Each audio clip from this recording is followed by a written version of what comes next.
Welcome to this very special edition of the KAJ Masterclass Live, the show which ensures that you profit from your time spent here with experts, either through their industry insights, information, or simply learning from them. And today we have with us Dr. Rochelle Vogt. She is a mindfulness researcher and trauma resolution expert, helps midlife women break lifelong patterns by accessing the deeper intelligence of the subconscious. So we'll learn from her, explore with her why old patterns resurface in midlife, how subconscious blocks shape health and choices, and the science behind shifting from self fixing to self creating. Welcome to the show, Dr. Rochelle. Thank you so much. It's so wonderful to be here. You are welcome. Welcome to the show. Welcome to India in this online form, Dr. Rochelle. And I'm sure not just in India, but a lot of people across the globe will benefit from what we are going to talk right now. We'll talk about subconscious healing and midlife transformation and much more. We'll talk about all this. But before that, let's understand a bit about your journey, your background, your story, so that the audience knows who they're listening to. Sure, absolutely. Yes, I think one of the biggest influences in what's brought me to the work that I do today was actually being introduced to something that many of your listeners are very familiar with, the longstanding contemplative practices of Buddhism and the aspects of mindfulness.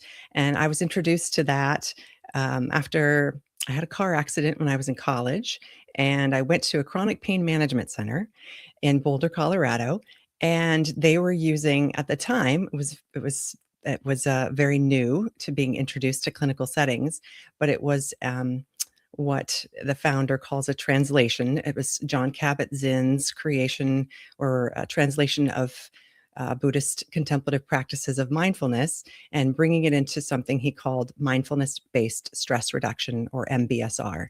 And this was done to be able to bring in the beautiful practices, but use them in a secularized fashion so they could be adopted in clinical settings in the West, because there wasn't as deep an understanding of their connection to lifestyle and broader ways of being in the world in the West as there is in the East. So that was my first introduction to the concepts of mindfulness, learning how to use presence as a medicine, really, as a way to help regulate the nervous system and allow some of the pain signaling to dissipate by being able to control the experience of full presence of body and mind.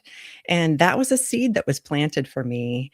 And I always think that one of the containers or the frameworks for the work that I do now is really when we can understand that life is unfolding for us and not just happening to us.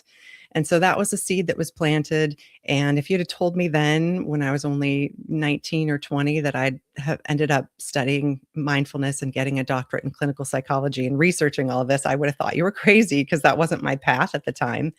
But it was a seed that was planted. And eventually, after I went out into the corporate world, I was working in Silicon Valley and spent a number of years at Yahoo, and really was just working a lot, and realized that's not what I wanted to do with my life.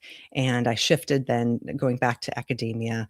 That's when I pursued studies both at the master's and then the doctoral level, and got the clinical psychology doctorate, and was able to do independent research looking at mindfulness-based stress reduction and working adults. And that has really been the foundation of my approach in creating healing containers with people. But I think that as we continue to understand, there are faster and more efficient ways to release old traumas. In the field of energy psychology, emotional freedom technique and EMDR, and many of these practices have really brought a new awareness to how efficient we can get at removing old emotional trauma that is at the root of these looping behaviors and subconscious blocks. So I've added a certification in something called the MAP method. And it's basically founded around a body of work by a psychologist called Gary Flint. And he created process healing And the MAP method is created around that. And it essentially helps us work with what we call the superconscious mind. It is an aspect of the subconscious, and it allows us, without having to relive in great detail the traumatic experiences, we can very quickly and efficiently release that emotional intensity. And it's literally in the brain a physical happening of where these synapses during what neuroscience calls the window of reconsolidation, an old memory that's connected and wired together is being allowed to essentially shift and disconnect, and people will have an experience in minutes to an hour of an intensity being maybe in a subjective measure an 8 or a 10, going all the way down to a 0, and it can almost feel like, how is that possible? But we do understand that because of what's been discovered within neuroscience with the window of reconsolidation, that we can actually in real time shift our perceptions, our experiences, and our patterns. So that's a little bit about what influences me and why I do this work. And it's a really wonderful time to be working with people to make these fast and efficient changes, especially for midlife women or anyone in midlife who's really facing that next chapter. We can leave behind the past and move more freely toward what we want to create. Absolutely, absolutely, Dr. Rochelle. So, to understand it in a much more simpler manner for the common person, how Mhm. should they understand what you do, how you are helping others, how they you can help them? Yeah, absolutely. The technique really starts with a very brief introduction to what we call priming, which just allows us to train the subconscious mind using metaphors. So we might, introduce, for example, the metaphor of the iceberg, and we understand that the conscious mind and our awareness is the part that's above, and our subconscious mind beneath the water, the largest part of the iceberg. So we start with those basic precepts and really kind of priming the subconscious mind with a metaphor, and then we move into using different what we call superconscious commands. And it's interesting from the perspective of the client. All you're really doing is calling up into active memory.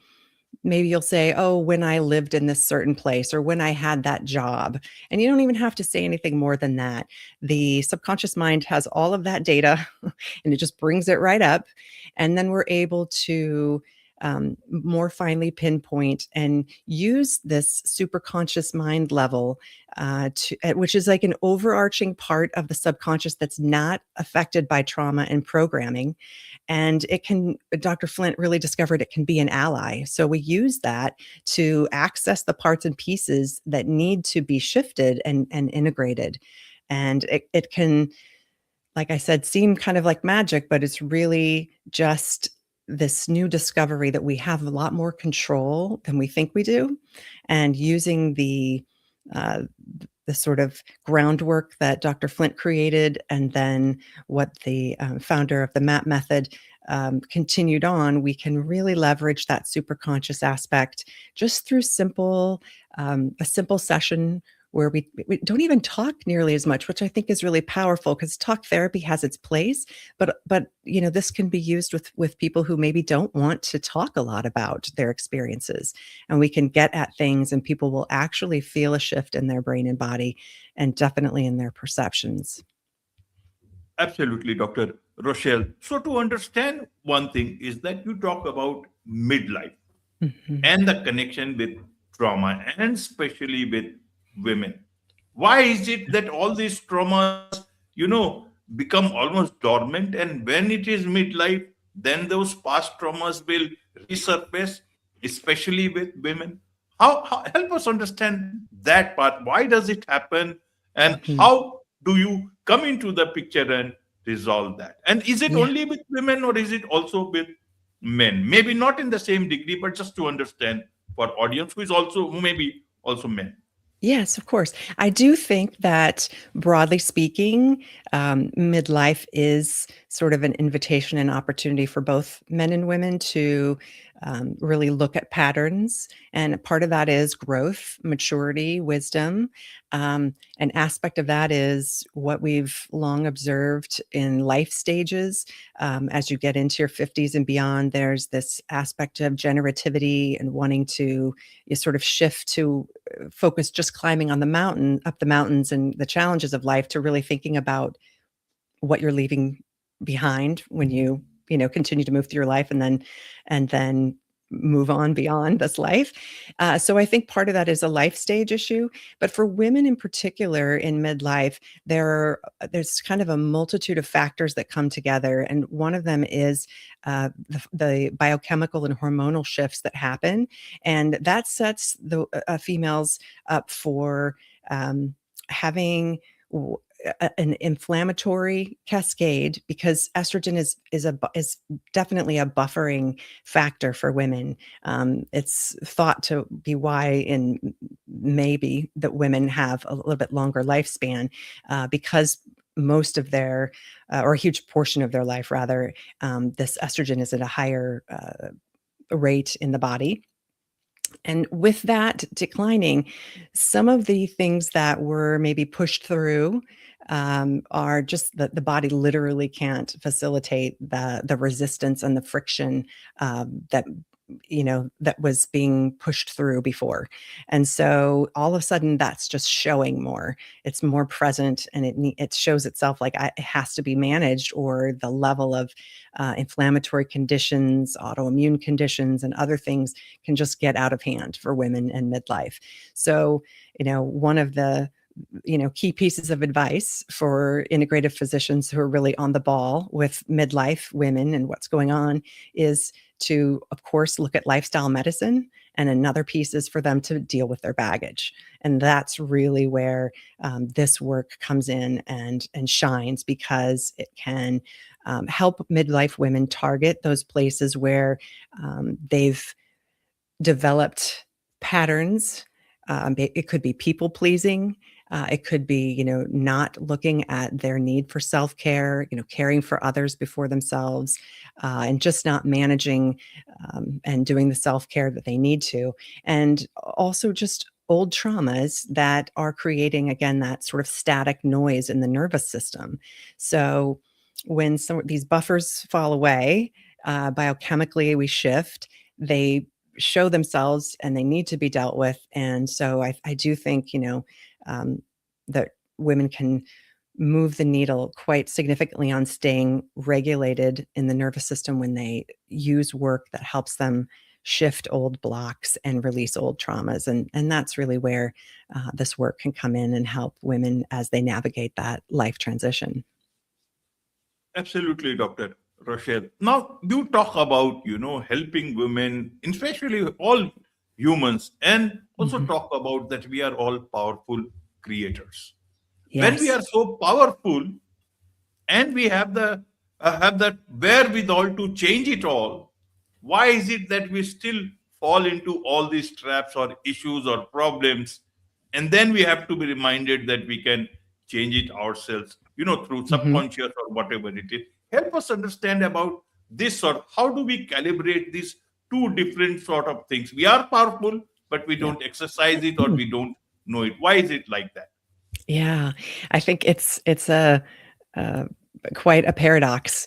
But yes, I think part of the observation that I've made is that, especially in our modern world, we are constantly bombarded by things in the external world that keep us kind of outwardly focused, and also keep us responding. And in many ways, much of that messaging and advertisement and content is also subtly, if not maybe not so subtly, telling us we have a problem, right? That's how a lot of marketing is done in the world today. There's this problem, you have a problem, or you are a problem, and here's the solution.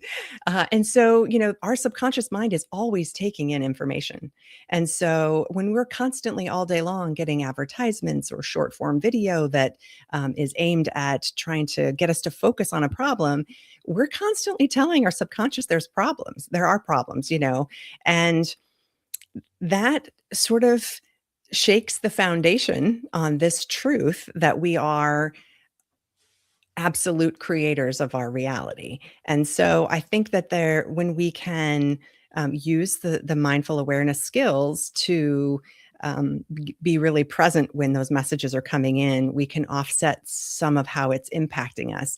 But anyone can fall into this. In fact, the population I often love to do group work with, as we've talked about, midlife women, especially those affected by anxiety or chronic health issues, is because I've walked that path myself.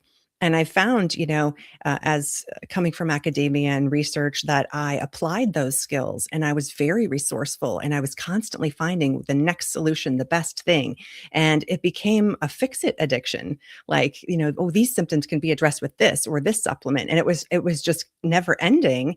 And I finally realized, this is the fix-it addiction when we are not aligned with the truth that we are absolute creators. We are to actually be in that conscious awareness that we're creating. So that's a huge foundational piece too in this work for anyone at any life stage, to always come back to the regulated nervous system and fully taking responsibility that we're creating this life. And that can be challenging, but that's when you're ready for a deeper transformation, when you're able to say, I can assume responsibility now. These things may have happened, but now I'm aware and I want to be the conscious creator to create a life I truly love.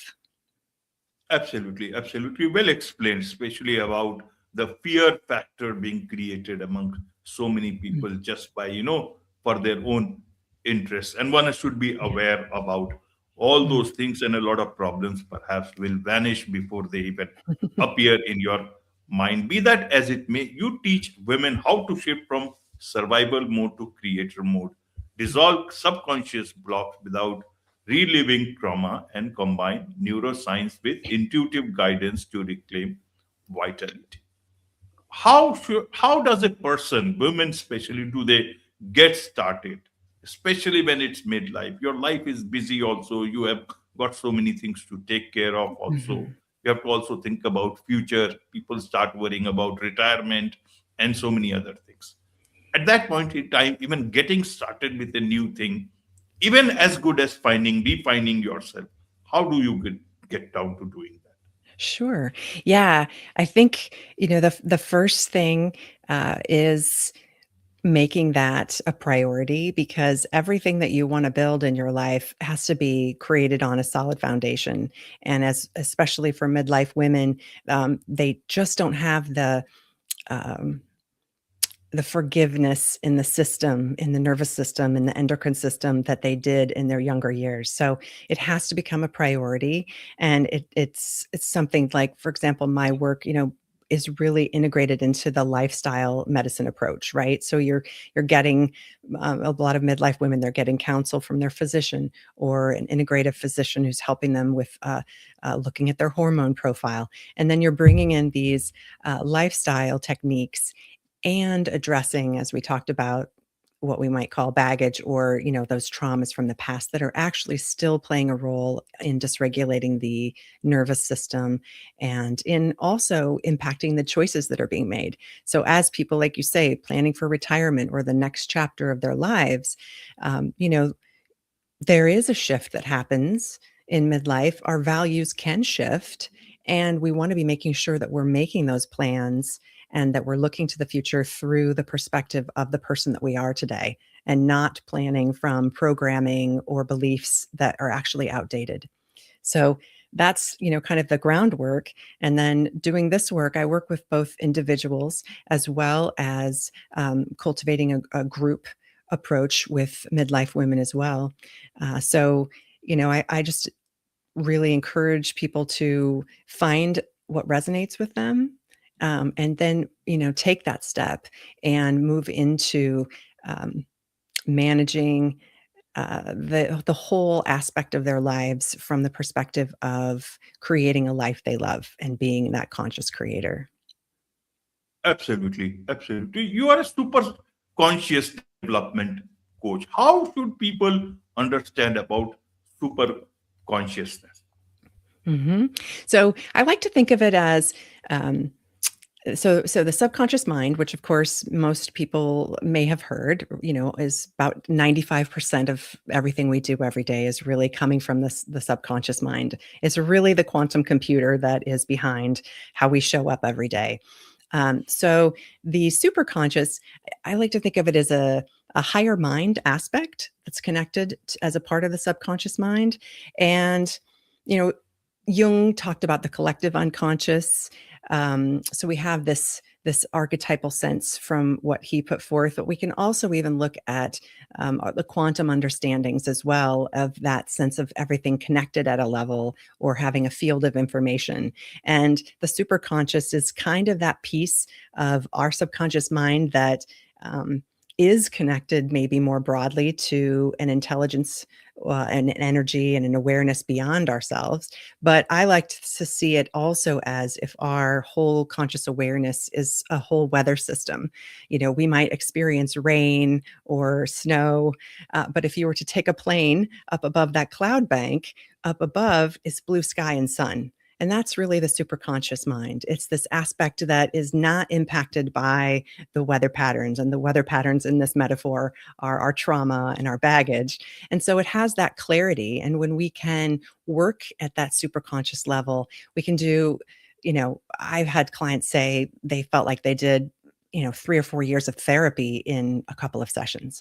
It can move very quickly. The perspectives can shift, and it feels like a lightening of the load. It feels like a perception shift and an awareness, and things feel very expansive. And then there's a reintegration period too, as that happens, because you're literally shifting the way you're showing up in the world when you do this super conscious development work. Absolutely, Dr. Rochelle. So, uh, what is it that your clients generally come to you for? How do you help them? Mhm. Many different things. I've had clients just working on, work-related stressors, kind of feeling frustrated or dealing with kind of traumatic situations in a workplace, to, fear of public speaking. Also, just repetitive patterns in relationships and feeling, frustrated or stuck. I think there's a theme there, even if it's, managing a phobia or dealing with a fear. There's also just that theme that they're feeling stuck and limited in some way, and it's this, long-term development of these memories over time that have kind of created the architecture for a belief system that can kind of make us feel penned in at a certain point. And so when we can go in and actually shift the emotional intensity of these memories, suddenly we don't have that limited perspective that makes us feel blocked or um, penned into a particular perspective. So I think that it's broad in terms of the type of people who reach out for this work.